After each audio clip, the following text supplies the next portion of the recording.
our language and everything like that. We don't do that, okay? That means that essentially what we're saying that, number one, well, I don't drink or smoke, never have, never will. Primarily because I grew up in that kind of atmosphere, environment. And so we're saying to our children that it's not developmental. So we don't do it at home, okay? You don't, so they never seen their mother or I, their grandmother high, you see, or out of control at any level. And that becomes so important in terms of development of children, because their lessons are what they see among them. I asked you to read this because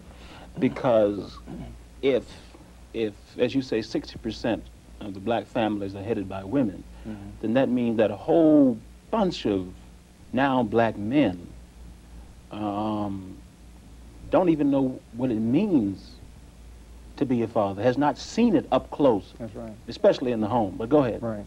That's true.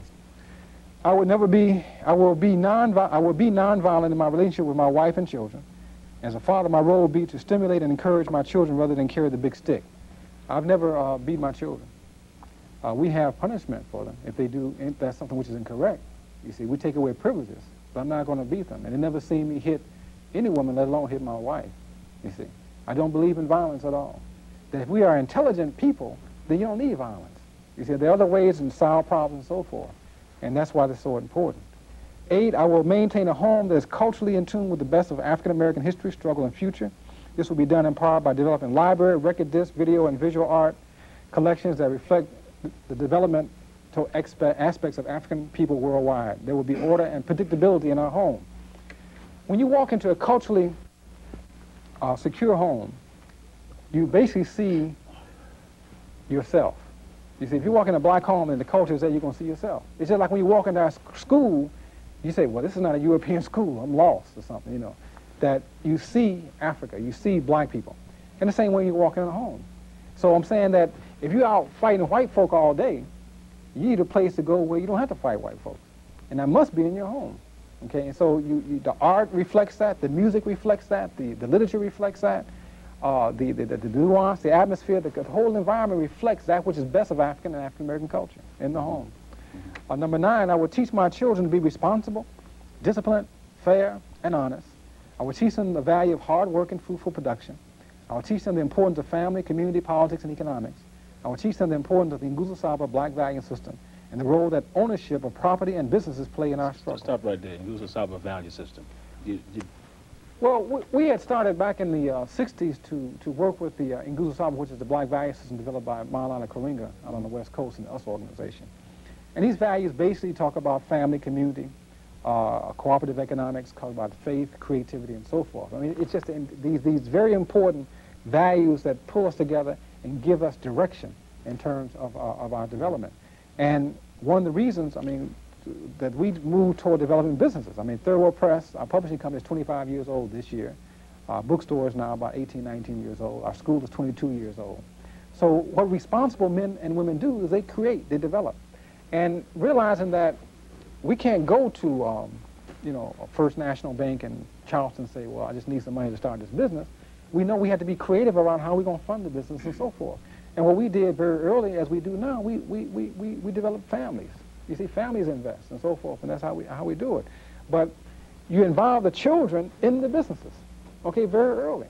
So they're working in our stores, not only our children, but other children in our community, you see. And that's what I think responsible men and women do. And the final one was number 10. As a father, I will attempt to provide my family with an atmosphere of love and security to aid them in their development into sane, loving, productive, spiritual, hardworking, creative African Americans who realize they have a responsibility to do well and help the less fortunate of this world. I will teach my children to be activists and to think for themselves. My wife and I, we see ourselves as activists for life.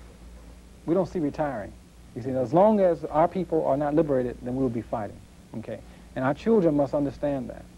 I would, you know, provide a family atmosphere. Well, my children, each night, you know, when I'm home, I go in and sit down and talk to my boys and my daughter. And then before I turn the lights out, I kiss them and then cover them up, okay? Because, again, I want to make sure that they understand that I'm just as loving of them as their mother, you see. And they must not misunderstand that at all. Yeah. Let's quickly go to the home rules for children. Okay, I'll just go through these. These are self-explanatory. 1, don't lie, steal, don't cheat. 2, don't embarrass your family. Listen to your parents and other responsible adults. 3, always do your best and improve on yesterday's work. Develop a work attitude. I think the only explanation I need for this is that I think that development is a day-to-day thing. That where you were yesterday, if you are indeed developing and studying, you're going to be a little bit further along the way tomorrow. Okay. Number 4, learn as much as you can. Always expand your knowledge base. Having come up in a community with a negative information bank, that we're now trying to move toward a positive information bank, that means that we have got to understand where information or knowledge is. 5, seek quality in all things rather than weakening quantity. Quality means essentially, just say relationships. For instance, if you're trying to say, if my son trying to pick a girlfriend or my daughter boyfriend, well, I say rather than look at how he or she looks, that's only a part of the equation. The other part is the quality that exists within these persons. You see the quality in the discussion, quality in the interaction, quality in the working together, quality in the sharing, and so forth. Quality. 6, always be creative. Do not settle for easy answers or conclusions. Think for yourself and learn to be responsible for your actions. And essentially what I'm saying here is to become creative thinkers. One of the real problems in our community is that all too often it's much easier to believe than think. You see, just because Haki and Mahabuti says it does not make it true, does not make it factual, does not make it correct. You see, that I want you to think about it. I want you to test it. I want you to question it at every level. Number 7, learn from mistakes and always oppose that which is not good. This is so important because often our mistakes and our errors kill us. They stop us. But what we've learned is that an error or a mistake can be a lesson. You see, so you have to look at it differently and say, what can I learn from this, and then keep on moving. 8, do homework and housework each day. Homework is self-explanatory, but housework must not be seen as women's work. You see, housework is caring work, okay? And therefore, children as well as spouses, both spouses must be involved in housework, okay?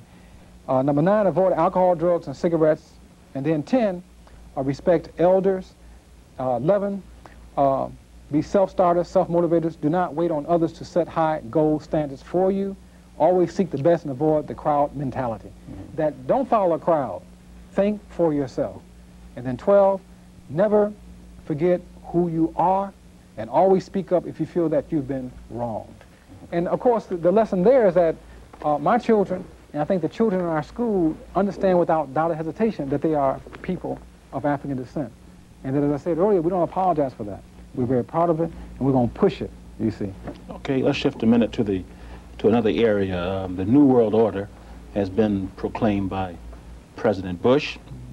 Is it something that African people around the world should be excited about? Well, the New World Order that's being pushed by Bush and his surrogate, Quayle, is not a New World Order. It's the same world order, except now they're saying it out in open. You're talking about a white world order, okay? And obviously now, it's pretty clear that the United States is probably the strongest military power since the demise of the USSR. And it's very clear that they're going to use this power in order to maintain this world order, this white world order as it now exists. And you see that existing from, say, South Africa, and of course what happened in South Africa the other days in terms of the annihilation of about 35 or 40 people in South Africa, to the United States. I mean, it's going to continue. I mean, so the Rodney King becomes a perfect example of that. Now, what do we do about it? I think the first thing that we do is we have to understand that it does exist. That we have to understand that moving from white world supremacy, whether it's here or whether it's in South Africa, whether it's in Europe, that it's the same beast, but it just kind of different tongues. What is the most important thing that we can do in theory and practice to defeat white supremacy? I would say the first thing is love ourselves, without doubt or hesitation. That when you are secure in yourself as a man, a black woman, African man or woman of descent, then first and foremost, then that means that you go into the world at another level of security. You see, that means that you can go anywhere in the world. And this is why I learned this by traveling, is that when I come with serious anchoring, then I am not insecure around any people, let alone white people, all right?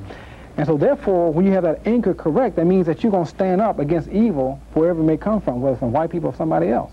That's number one. Number two is that you've got to be productive, okay? That having been involved in a movement of the 60s, you see, which I don't never apologize for the 60s because the 60s changed America, that being involved in a movement meant that other people would begin to see the world in the same way you were, number one. Number two is that that consciousness that came out of that movement meant that I would never go back to Negro land. You see, why? Because you're developing a consciousness that says that we have got to be players on the world stage. So just like I talk to black people, I mean, I talk to white people the same way. Is that what we have is not a secret. You see what I'm saying? We have a way of life that's going to essentially be developmental not only for people of African descent, people of Asian descent, but also people of European descent. Okay? And so what is necessary is that men and women in our community, without doubt or hesitation, understand that they have something important to give to the world. That was supposed to have been the last question, but I can't let you get away without two things. First of all, talking about some of the titles that Third World Press is carrying. I think that's important, if you would. Well, Third World Press will celebrate its 25th anniversary this year. In fact, December 11th and 12th, and I hope your readers will come to Chicago, viewers will come to Chicago to celebrate with us. We've published some of the major writers in the world. Cheikh Anta Diop, Chancellor Williams, Gwendolyn Brooks, Ruby Dee, Sterling Plump, Angela Jackson. We have been able to, in our 25 years, bring out the best in poetry, fiction, nonfiction, drama, children's books. In fact, we're getting ready to publish 12 new children's books this year. Some of the important titles that are coming out, or have been out, we published Dr. Francis Cress Welsing's The ISIS Papers, which is one of our bestsellers. We published Chancellor Williams' Destruction of Black Civilization. We are getting ready to publish People of the Caucasus by Michael Bradley. He's known best for his The Iceman Inheritance. The press, as now constituted, is a major player in publishing. You see, we're not what we call small publishers, we're independent publishers. And there's a saying in America that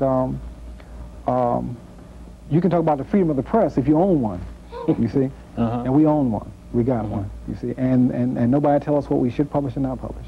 And so therefore, the literature that comes out of Third World Press will be literature for liberation of our minds and bodies. And so these 25 years have been more than a notion. It's not been easy, but it's been a challenge, and it's the type of challenge that if somebody say, well, how would you relive your life?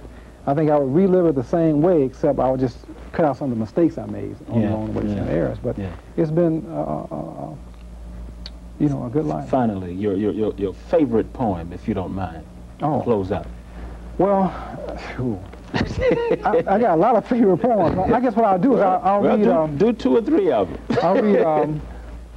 Yeah, I'll read a couple then. This is called Poor, Whatever Happened to Luther, and I'm primarily a poet. You know, I started off as a poet, and I think that as a what now? Oh, poet. A poet, yeah. And so as a poet, I'm concerned about human conditions. Most certainly the African American human condition, and so the poetry led me to the prose and led me to the work and other areas and so forth. Whatever happened to Luther? Oh, this comes from, my name used to be Don L. Lee, and the L stands for Luther. And when my name was changed, which was in 1974, to Haki Mahabuti, which is Kiswahili. Haki means justice, and Mahabuti means precise, accurate, and dependable. I was at a conference someplace, and some people say, hey, what happened after Don Lee, man? He used to be a real bad poet, okay? I started to raise my hand, but I said, well, this might be a little bit too embarrassing. So I went home and wrote this poem, Whatever Happened to Luther. He was strange weather, this Luther. He read books, mainly poetry and sometimes long books about people in foreign places. For a young man, he was too serious. He never did smile, and the family still don't know if he had good teeth. He liked music too, even tried to play the trumpet until he heard a young Miles Davis. He then said he tried writing. The family didn't believe him because there ain't never been no writers in this family. Everybody knows that whatever you end up doing, it got to be in your blood. It's like loving women. It's in the blood, arteries, and brains. This family don't even write letters. They call everybody. That's why the phone is off 6 months out of the year. Then again, his brother, Willie T., used to write long, long letters from prison about the books he was reading by Malcolm X, and Franz Fanon, George Jackson, Richard Wright, and others. Luther, unlike his brother, didn't smoke or drink, and he'd always be doing odd jobs to get money. Even his closest friends, Clyde and T-Bone, didn't fully understand him. While they'd be partying all weekend, Luther would be traveling. He would take his little money with a bag full of food, mainly fruit, and a change of underwear, and get on the Greyhound bus and go. He said he'd be visiting cities. Yet the real funny thing about Luther was his ideas. He was always talking about Africa and black people. He was into that black stuff, and he was as light-skinned as a piece of golden corn on the cob. He'd be calling himself black and African, upsetting everybody, especially white people. They'd be calling him crazy, but not to his face. Anyway, the family, mainly the educated side, just left him alone. They would just be polite to him. And every child of God knows that when family members act polite, that means they don't want to be around you. It didn't matter much, because after his mother died, he left the city and went into the army. The last time we heard from him was in 1963. He got put out the army for rioting. He disappeared somewhere between Mississippi and Chicago. A third cousin, whose family was also polite to, appeared one day and said that Luther had grown a beard, changed his name, and stopped eating meat. She said he had been to Africa and now lived in Chicago doing what he wanted to do, writing books. She also said he smiles a lot and kind of got good teeth.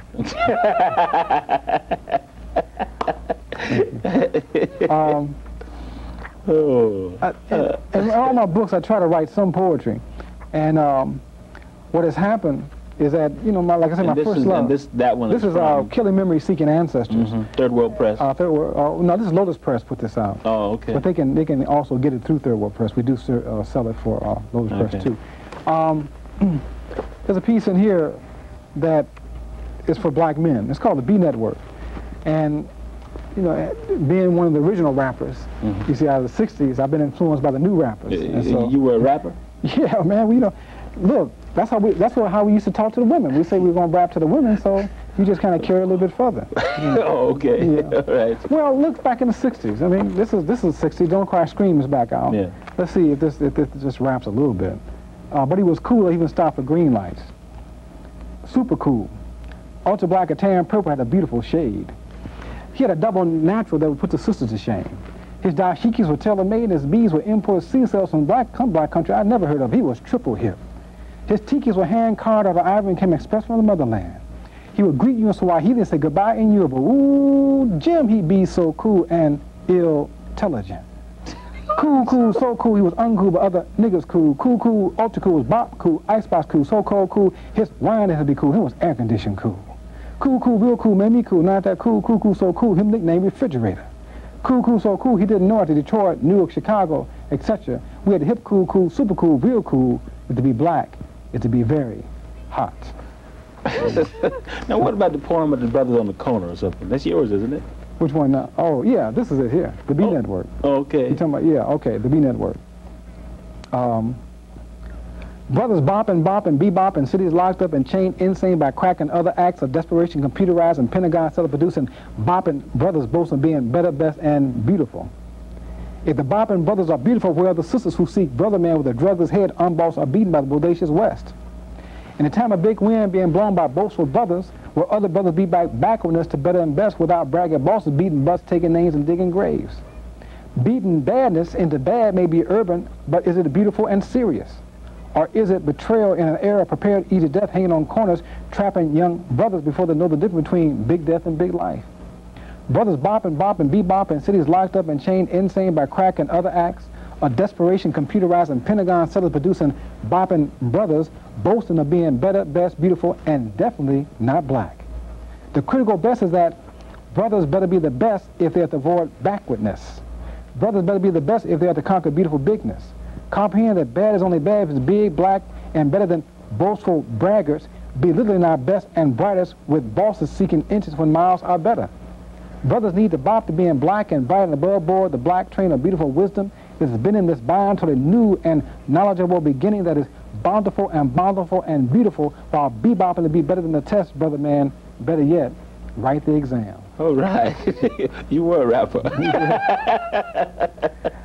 Let me just, I guess, end with this last piece. And and basically, this piece deals with.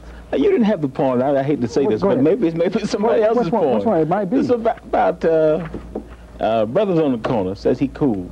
That's the only one. I got that. All right, maybe somebody else. I mean, you know, there are a lot of great poets coming out of the '60s. Yeah. And that, I read my cool poem. That was the only one. Yeah, There's only another poem that rapped a little bit harder. Harder? Yeah. Well, that was quite hard. Yeah. This was like used a lot. This is called a poem to complement another poem. And I haven't read this in a long time, so give me a little bit of slack on this. This is '60s all the way. Change. If you were a match, I'd light you into something beautiful. Change.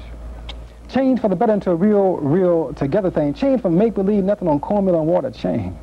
Change from the last round to the first. Maxwell House did change. Change with the programmer for IBM thought it was a computer. Change. Color of something written on Southern outhouses. Change. Greyhound did. I mean, they got restrooms on buses. Change. Change. Change. Negro saw Negro hippie. He wanted to be different. Change. Saw Negro liberal. He wanted to be different. Change. Saw Negro conservative. He wanted to be different. Change. Negroes, don't you know that Negroes are different? Change. A double change. Negro wanted a 00 in front of his name, a license to kill. Negroes are licensed to be killed. Change. A Negro something pigs eat. Change. I say change in the real black, righteous ain't black. I don't play saxophone, but I don't mean I don't dig train. Change. Change, here you coming, but your steps are too loud. Change, even a lamppost changes, Negro. Change, stop being an instant yes machine. Change, Negroes don't change, they just grow. That's a change, bidding, begging Negroes. Change into a necessary black self. Change like a gas meter getting higher. Change like a blues song talking about a righteous tomorrow. Change like a tax bill getting bigger. Change like a good sister getting better. Change like knowing wood will burn. Change, know the real enemy. Change. Change. Negro change. Stand on the corner, thought him was cool. Him still standing there. It's wintertime. Him cool. Change. That's it. I know. Know the real enemy. Change. He want to be a TV star. Him here 10 o'clock news. Wanted Negro stole some lemon lime popsicles. Thought them when diamonds. Change. Nigga change. Know the real enemy. Change. Is you is or is you ain't. Change. Now. Change for the better. Change. Read a change. Live a change. Read a black poem. Change. Be the real people. Change. Black poems will change. Know the real enemy. Change. Know the real enemy. Change. Change your enemy. Change. Know the real change. Know the real enemy. Change. Change. Know the real enemy. The real enemy. The real enemy. Change your the enemy. Change your change your enemy. Change your enemy. Know the real enemy. The world's enemy. Know them. The real enemy. Change your enemy. Change your change your enemy. Change your mind, nigga. That's 60s all the way. That was a poem. That's right 90s there. all the way. Yeah. That's 90s. I guess this has really been great for me. I just want to kind of thank you for asking me to be on the show, and to it's our honor, man. It's and just kind of end with this last piece, and it's the question, okay? And the question, well, certainly for black men, what is the greatest challenge you face as a black man?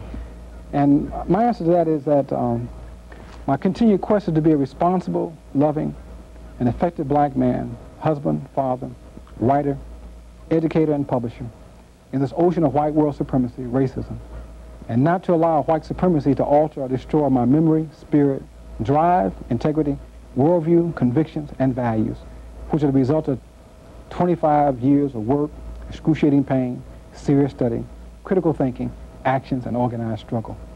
Also, with my wife, my challenge is to pass on to our children positive African black values which demand the maintenance and development of our family, extended family, community, and people by highlighting and pushing progressive ideas as well as historical examples of Harriet Tubman, Nat Turner, Martin Delany, Marcus Garvey, Mary McLeod Bethune, Fannie Lou Hamer, Martin Luther King, Malcolm X, and others. My fight is to be an inspired example of a caring, healthy, intelligent, and hard-working brother who understands this war and works daily for the development of our brothers into multi-talented, family-based, conscientious black men who will not settle for anything less than self-determination and beauty for all people. Haki R. Mahabuti, Third World Press. Thank you. Oh, thank you. Thanks for coming. Thank you. Appreciate it.